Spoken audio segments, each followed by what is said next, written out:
Assalamu alaikum ẹ̀yin tèmi ṣàlàáfíà lẹ́wà alhamdulillahi rabbil alamin for this episode. Lálákọ̀ọ́kọ́ náà a lè dá program yìí ṣe, a lè dá ṣe, èèyàn tó bá dá ṣe ó máa dá tẹ̀ni. So ẹ̀yin tẹ́ bá ń gbọ́ mi bẹ̀ yẹn, tẹ́ bá ní one or two things láti contribute, kò sí nǹkan tó bàjẹ́ pé tẹ́ bá pe àkíyèsí mi sí i. We are all learning. I always say that we are all learning. If there's anything or two tá à ṣe dáadáa, ẹ jẹ́ ká gbọ́, ẹ jẹ́ kí n gbọ́, màá ṣe kí ni, màá dẹ̀ appreciate it so very much. Ẹ ṣé, ẹ kú gbogbo wa. Tó ẹ̀yin tèmi, ọ̀rọ̀ yín ò ní sú mi o, ọ̀rọ̀ tẹ̀yin náà sì ní sú èmi on point by two. Ẹ ṣé gan ni.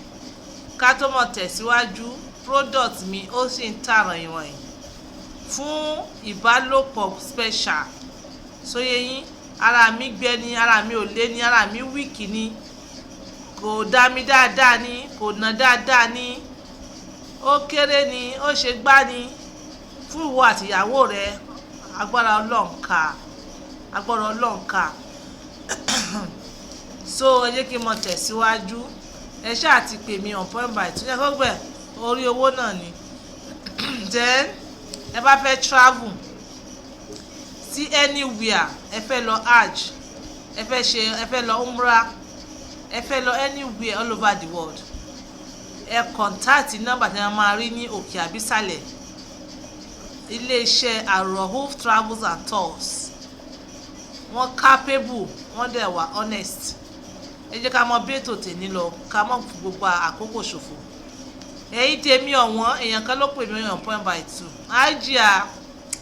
Ájíà ẹ dákun, ṣé kò kí ń ṣe èèwọ̀ azin, ṣé kò kí ń ṣe tàbú pé ìgbà tó ń bá ìyàwó ń ṣeré ìfẹ́ o, eré ìfẹ́ alálùbáríkà, omi ọyàn kan sì ń létè. Mo ní tò, ṣé bí ìyàwó ẹ̀ ní, kò sí kankan, kò sí problem. Ẹ mọ bá àníyàn yín lọ, ara gbígbàdúrà ni, ara ìfẹ́ ni, o ò ní fi gbàgbé moment yìí náà ni. Àmọ́ ẹ mọ̀ wá mọ̀ ṣe bí àṣà.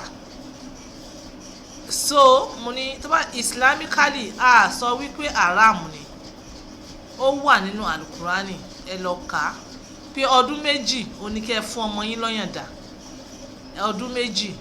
So ọmọ òní wọ́n ní kó mọ omi ọmú ọmọ, wọn ò sọ wípé àgbàlagbà.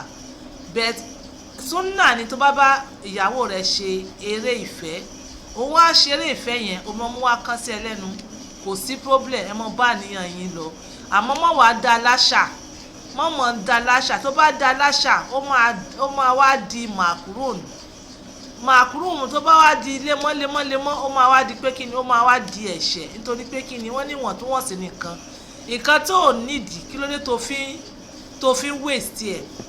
Ló wá ní òun ò kí ń ṣe mùsùlùmí. Mo ní tò, ìwọ ló mọ̀, èmi mọ ibi tó ń lọ.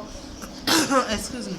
Ṣé kó má dàbí ẹni pé àwọn tó ń sọ wípé wọ́n fi omi ọyàn ṣe body building, ẹ rí i pé àwọn body builders míì, ṣóyè yín, tí orúkọ wọn sì lámì tó ní àpẹẹrẹ, wọ́n support kínní, wọ́n support pé kí omi ọyàn o wọ́n fi ṣe building of the body building.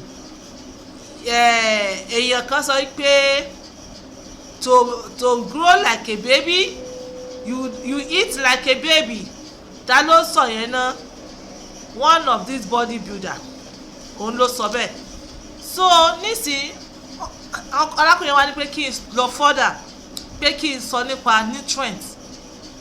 Omi ọyàn ó ní lot of nutrients àti calories tẹ́yìn náà mọ̀, tó jẹ́ pé ó ń ṣe ọmọ ní àǹfààní fún brain formation àti gbogbo body building ọmọdé. So bóyá nínú research àti ìwádìí wọn ni àwọn kan ti rí pé nutrients àti calories tó wà nínú omi ọyàn yìí ó mọ̀ pọ̀, ó yẹ káwọn ọmọ fi ṣe body building. Tá bá ní ká tẹ̀síwájú, àwa ní kò ká tiẹ̀ wá wò, ká ṣì wò nutrient wo ló wà nínú omi ọyàn. Tá bá ní ká wò ọyàn bó ṣe wà yẹn, it is made up of large percentage of water ká sọ wípé 87% of water, 1% of protein, 3.8% of fat and 7% of lactose. Báwa ṣe rí kà nìyẹn. Ìwádìí tí wọ́n fi yé wa pé omi ọyàn ó contain calcium, phosphorus, magnesium, vitamin B, vitamin C, vitamin A, vitamin K, vitamin D, vitamin E. It contains zinc, iodine, copper, iron. Even omi ọyàn ó contain niconic acid àti pantothenic acid. Ó contain hormones, ó dẹ̀ contain growth factors and even more. Right from breast milk, right after birth, breast milk also contain immune boosting colostrum. So bóyá gbogbo eléyìí àwọn tó ń ṣe body building wọ́n wò pé kíní yìí ó mọ̀ dá. Ìwádìí tí wọ́n fi yé wa, ìwádìí ní àwọn researcher kan wọ́n tún wá sọ wípé ó contain nutrient kan tó jẹ́ wípé ó máa ń pa àbí wọ́n máa fi ń ṣe oògùn arthritis. Èmi kọ́ ni mo sọ o, ìwádìí ló wá sọ bẹ́ẹ̀. Bẹ́ẹ̀ gbọ́dọ̀ wá tẹ̀síwájú àwọn ọ̀jọ̀gbọ́n kan náà tí wọ́n á jókòó wọ́n wá ní it is not right pé nutrient tó wà nínú omi ọmú yìí tí ọmọdé ni ara àgbàlagbà ti strong jù fún omi ọyàn. Instead ẹ máa fi mu omi ọyàn lẹ́yìn àgbàlagbà tẹ́ fi ṣe body building, why not pé kẹ́ ẹ wo equivalent ẹ̀ nínú other foods.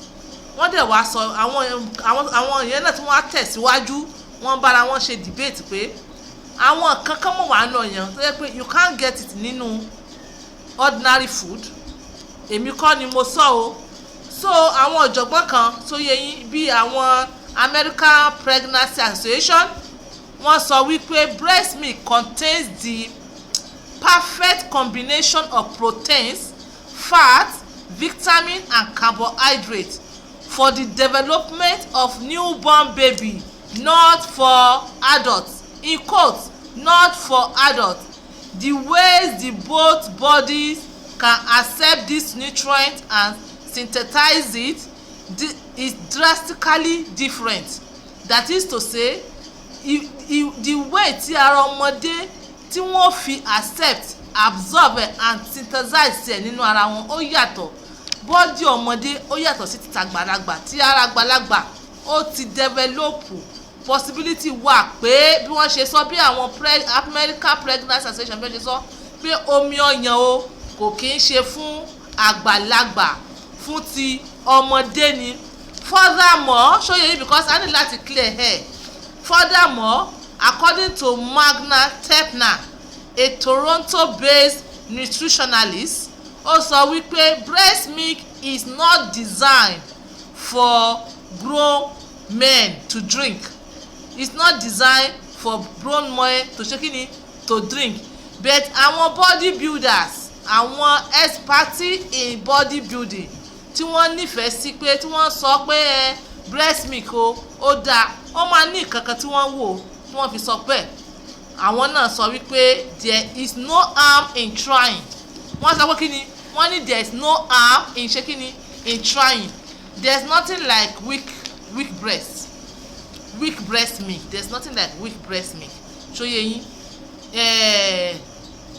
the only thing tó wà níbẹ̀ ni pé èèyàn tó bá jẹun dáadáa possibility wà pé ọmú rẹ̀ máa wà, ó máa ní more quality. Bẹ́ẹ̀ gbogbo ọmú ló dáa so far tó jẹ́ pé èèyàn sì wà láyé ó sì wà láyé. The only thing tó máa affect breast milk òun ni pé èèyàn bá anxiety àti worries pé am I producing enough milk fún ọmọ tó ń feed.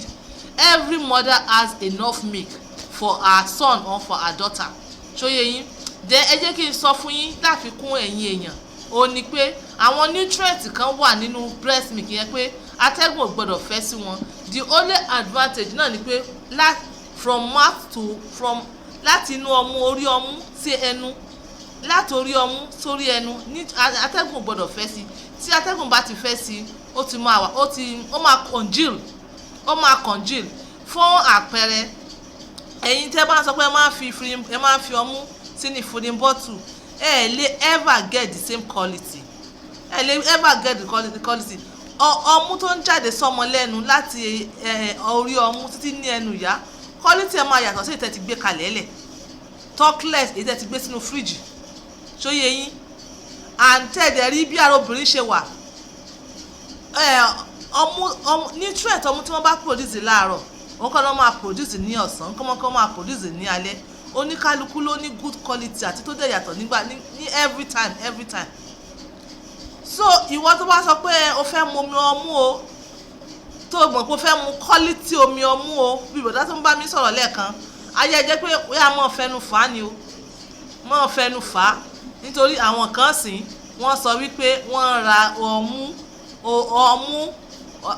omi ọmú láti online which can be harmful. It can be harmful because ìdí tó fi máa wà harmful ni pé èmi ò sọ nísìnyí pé bóyá àwọn tó ń sọ pé ó dáa mò ń criticize ẹ̀ o ìwọ orí ojú ló mọ tó yónú ìwọ ló mọ ìdí tó fi ń fẹ́ mọ mu omi ọmú o èmi ò bẹ́ẹ̀ criticize ẹ̀ but mo ní kó o mọ sọ́ọ̀sì ẹ kó o mọ bí tó wà tí mo fà á ó sì bẹ́tà kẹ́ mọ gbẹ́ ẹnu lé ọmú gangan nítorí èyí tẹ́ bá mọ sọ pé ẹ fẹ́ rà online how sure pé ẹ ń ra the real one how sure pé ìtẹ̀ ń ra yẹn pé is tested pé ó free from all viruses and germs ṣe mọ̀ pé ó easy láti pass diseases any kind of diseases viruses láti orí ọmú straight forward how sure are you pé omi tẹ̀ ń mu yẹn kò kí ń ṣe omi ká sọ yí pé ọmú mẹ́ẹ̀ ṣé pé òun kọ́ lẹ̀ mu tó yẹ yín ṣé pé òun kọ́ lẹ̀ mu so èmi ò criticize àwọn tó mú o but tó bá jẹ́ bá ń rí the actual one tó jẹ́ pé àti orí ọmú ìyá tó wọ ọmọ lọ́wọ́ lẹ tí ń fà á fì then again how many cups of omi ọmú ìwọ adult máa mu per week tí wàá fi ṣe body build yẹn how many gbogbo yẹn ló yẹ kẹ́ ẹ fi sí consideration ṣóyè yín èmi èèyàn kan ẹni bí ẹni èèyàn bí èèyàn ó sọ ó ní báyìí but èmi ò ní support mi wà nínú support pé kí wọ́n mọ̀ fi omi ọmú ṣe body building you understand èmi lọ pẹ̀lú àwọn American Pregnancy Association èmi lọ pẹ̀lú wọn pé this only good vitamins carbohydrate fat and everything but for the formation of a newborn baby brain àti body rẹ̀ àti gbogbo internal system ẹ̀ ni kò kí ń ṣe fún adult bẹ́ẹ̀ àwọn tó mú o wọ́n ní ṣíṣe ló ń ṣiṣẹ́ fún àwọn ló ń ṣiṣẹ́ fún àwọn so according to Elisa Zaid a registered nutritionalist ṣòyẹ̀yìn ní New York as reported by Today ó sọ wípé there is no evidence that breast milk has a protective role in the health of adults so à ń ṣà láti báyìí mú ní wọ̀ntúnwọ̀nsì àmọ́ body builder gbogbo notion yìí èyàn tó support kìíní yẹn one of the body builder mo lè sorúkọ rẹ̀ tó ń jẹ́ Jameson Retinol a body builder ó support yẹ ó sọ wípé ó ń strengthen muscles he believe the nutrients in the milk helps in strengthening the muscles so yeah. Okay, sorry for that interruption. So body builder Jameson Retinol ó wà nínú support pé omi ọmú ó ń strengthen muscles ó dáa fún body building ṣóyè yín so whatever way from what you have said from the látòkèwá just choose wisely to know your source bá a ṣe wọ́n sọ nìyẹn know your source bẹ́ẹ̀ èmi o mo tẹ̀lé American Pregnancy Association pé omi ọmú bọ́lọ̀ ń ṣe dáa ọlọ́run dáa nítorí ọmọdé ni Ọlọ́run dá torí ọmọdé ni ara àgbàlagbà ti kó sà. Nevertheless ìwọ tó bá feel otherwise o lè continue. Ṣebí recently láìpẹ́ púpọ̀ pọ̀ tẹ́ bá wọnú YouTube dáadáa ṣóyé yín ṣe bó obìnrin kan wà tó ń tà tó fi ń make lot of money. Àwọn tó ń lò yẹn lóòótọ́ tó bá rí pé kò sí kankan bẹ́ẹ̀ mi rò kó wọn máa rà tó tó bẹ́yẹn tó tó bẹ́yẹn. But you have to choose wisely, you have to know your source. Contrary to what people think, káàrí kà nínú ibìkan nínú anywhere pé bóyá haram ni, but wọ́n sọ wípé kò dáa.